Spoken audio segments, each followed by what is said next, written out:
Hello everyone, my dear student and friend. हम लोग NEET से रिलेटेड क्वेश्चन देख रहे थे।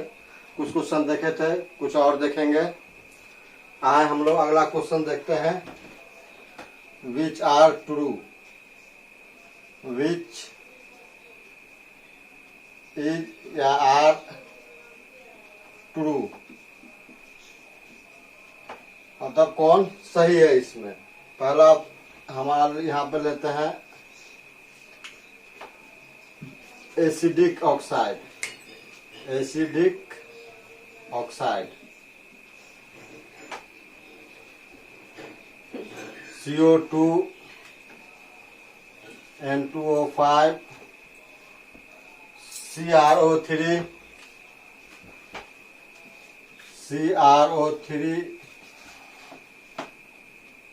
P2O5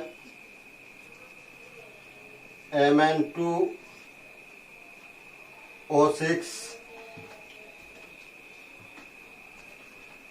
दूसरा ऑप्शन लेते हैं basic oxide. Basic oxide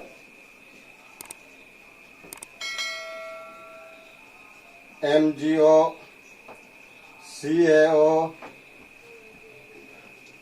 SrO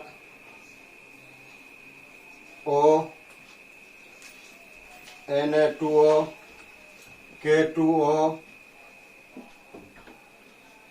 CrO MnO। तीसरा ऑप्शन लेते हैं एम्फोटेरिक ऑक्साइड। टेरिक oxide ZnO Al2O3 Cr2O3।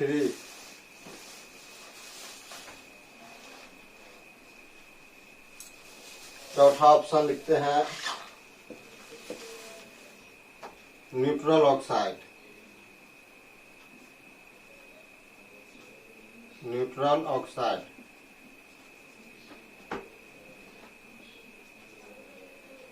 CON2O।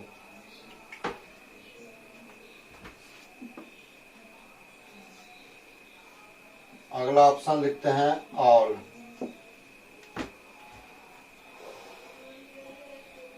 तो यहाँ पे हम एसिडिक ऑक्साइड लिए हैं। यहाँ पे कुछ एग्जांपल है। पहले हम लोग एसिडिक ऑक्साइड किसको कहते हैं वो हम लोगों ने पढ़ा होगा कि जितना भी नॉन मेटल का ऑक्साइड होता है वो एसिडिक ऑक्साइड होता है। तो यहाँ पे कार्बन क्या है, नॉन मेटल है।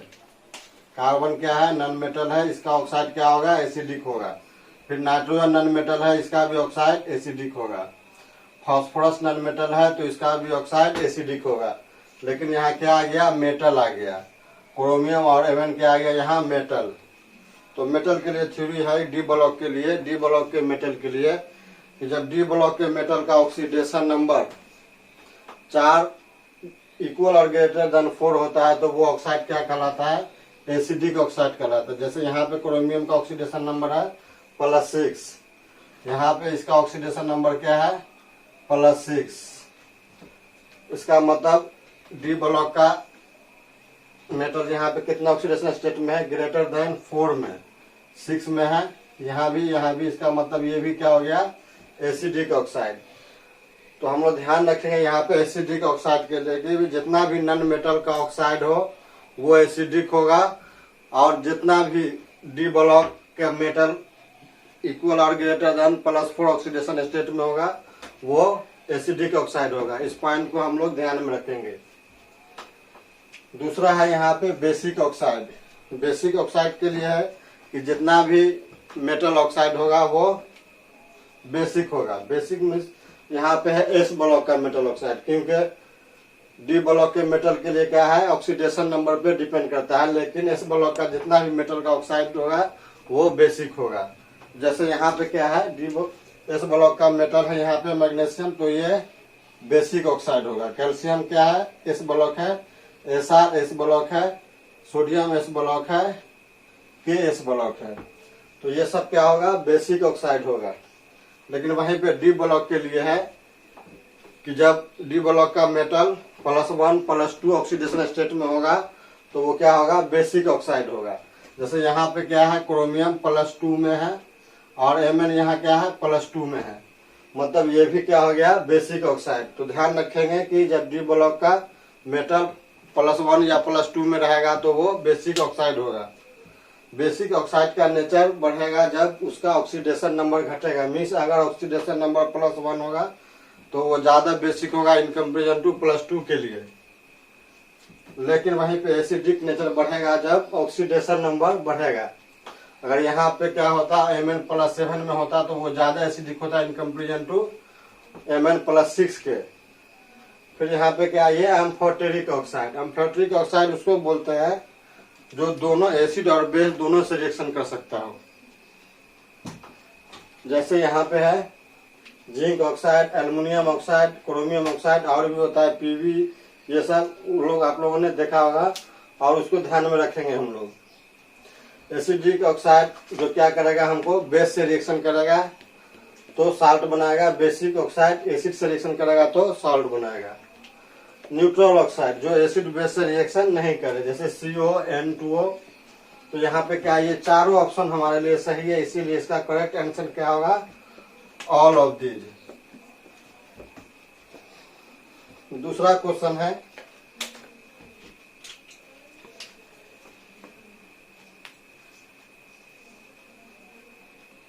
अगला क्वेश्चन देखते हैं हम लोग। Which is true, which is true. A में लेते हैं K4 Fe CN का whole 6 and K4 Fe NC का होल 6 आर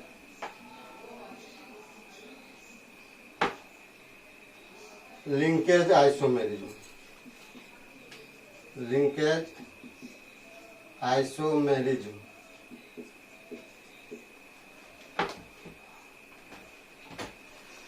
बी लेते हैं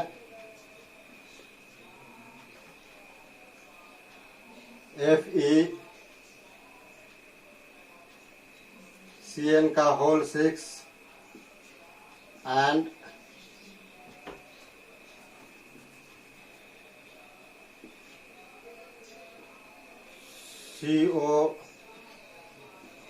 CO का होल 6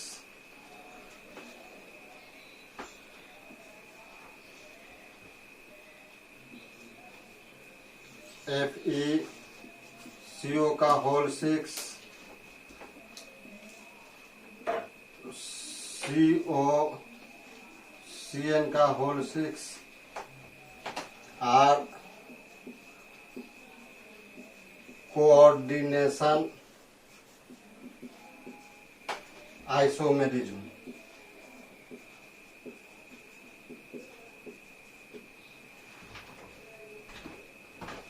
तीसरा ऑप्शन है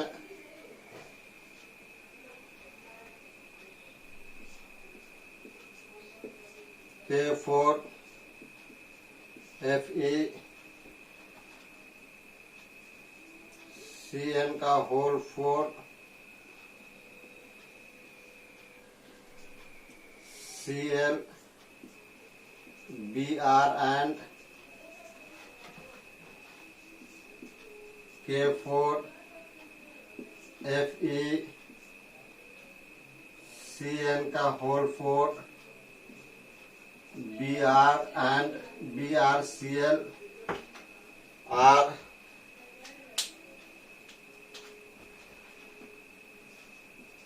ionisation isomerism, ionisation isomerism, isomerism.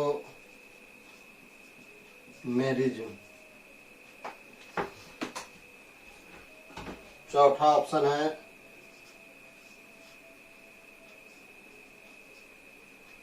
K4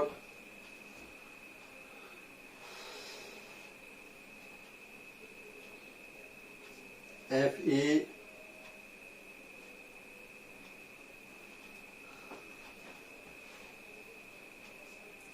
Cn का होल 4 के बाद H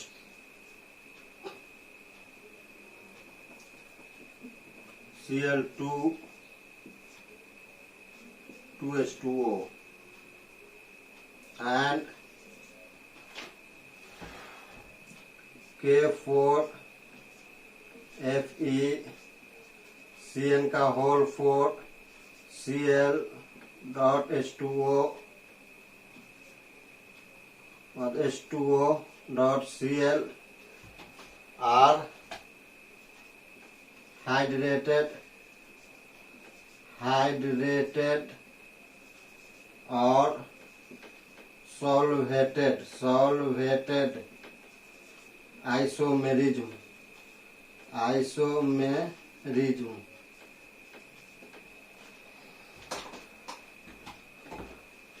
ई में है ऑल।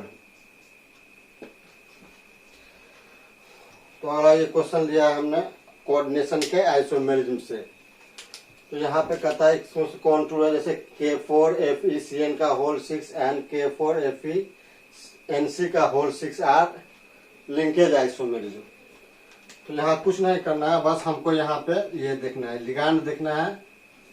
हम लोग जानते हैं कि एम्बिडेंट लिगांड जैसे NO2 Cn का हो जाता है Nc और NO2 का हो जाएगा, जैसे हम लोग देखते हैं NO2 हो गया चेंज हो जाएगा ONO, Cn हो जाता है Nc, SCn चेंज हो जाता है SNC, SeCn चेंज हो जाता है SeNC में। तो ये सब हमारा किसका एग्जाम्पल है, एम्बिडेंट लिगैंड। इसको हम लोग बोलते हैं N नाइट्रीटो, इसको बोलते हैं O नाइट्रीटो। O इसलिए बोलते हैं क्योंकि यहाँ पे O पहले है, N नाइट्रीटो इसलिए क्योंकि यहाँ पे N पहले है। तो जहां भी जिस भी आइसोमेरिज्म में ये सब लिगैंड होगा वहां वो क्या शो करेगा, लिंकेज आइसोमेरिज्म शो करेगा। तो यहाँ पे क्या है, Cn है, क्या है Cn कहाँ गया Nc में, Cn कहाँ गया हमको Nc में, लिगैंड का नंबर सेम है। तो ये किसका एग्जाम्पल हो गया, लिंकेज आइसोमेरिज्म का। दूसरा क्या कहता है, ये और ये क्या है, कोऑर्डिनेशन आइसोमेरिज्म। तो कोऑर्डिनेशन आइसोमेरिज्म में हम लोग पढ़ते हैं कि यहाँ पे या तो लिगैंड का एक्सचेंज हो जाए या फिर मेटल का एक्सचेंज हो जाए, या दोनों का एक्सचेंज भी बोल सकते हैं, कोई दिक्कत नहीं है।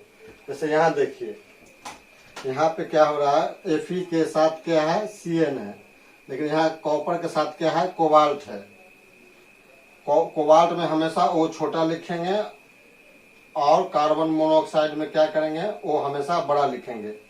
तो यहाँ पे क्या हो रहा है कि बस CO जा रहा है किसकी जगह पे, Cn की जगह पे, और Cn कहाँ जा रहा है, CO की जगह पे। मीन्स क्या हो रहा है, यहाँ पे Fe के साथ क्या आ जाएगा, यहाँ पे CO आ जाएगा। तो Fe के साथ यहाँ क्या आ गया, CO आ गया, और CO के साथ क्या आ जाएगा, Cn आ जाएगा। CO के साथ क्या आ गया, यहाँ Cn आ गया।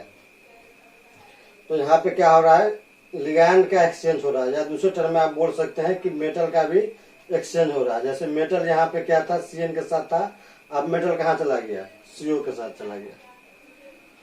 तो ऐसा केस जहां भी होगा वहां क्या होगा, वो कोऑर्डिनेशन आइसोमेरिज्म होगा। यहाँ पे लिगैंड या मेटल का एक्सचेंज होगा दो कॉम्प्लेक्स कंपाउंड के बीच, क्योंकि इसको भी हम एक कॉम्प्लेक्स मान सकते हैं, इसको भी एक मान सकते हैं। तो यहाँ पे दो के बीच लिगैंड का एक्सचेंज हो रहा है।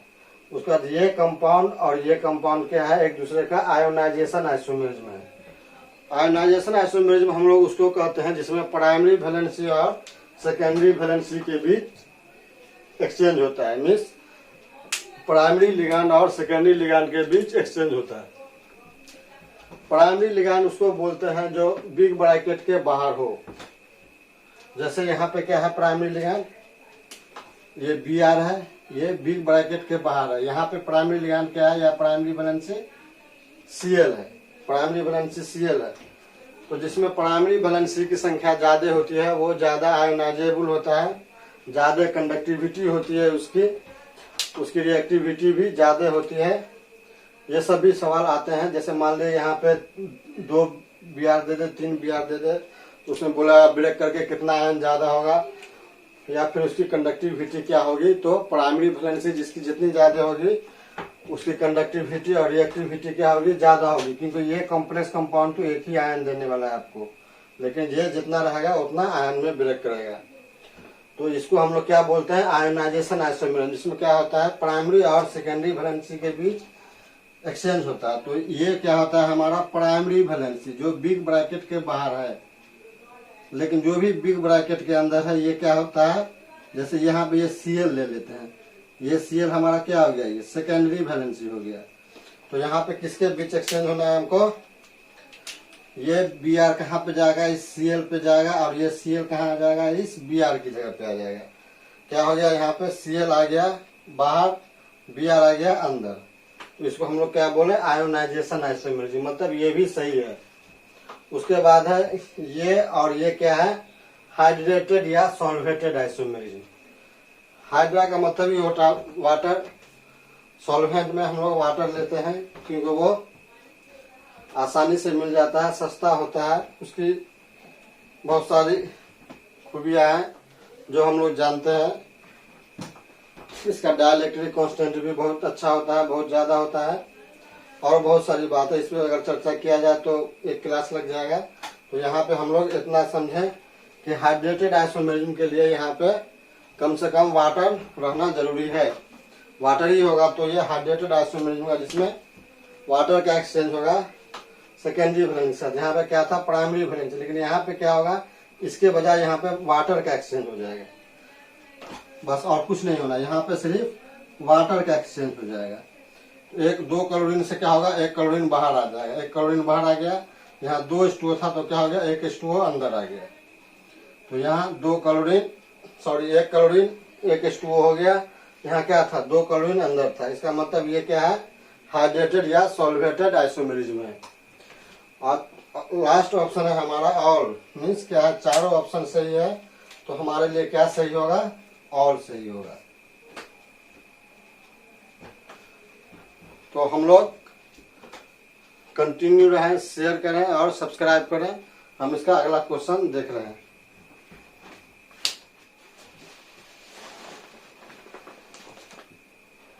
इसको हम लोग कंटिन्यू करेंगे।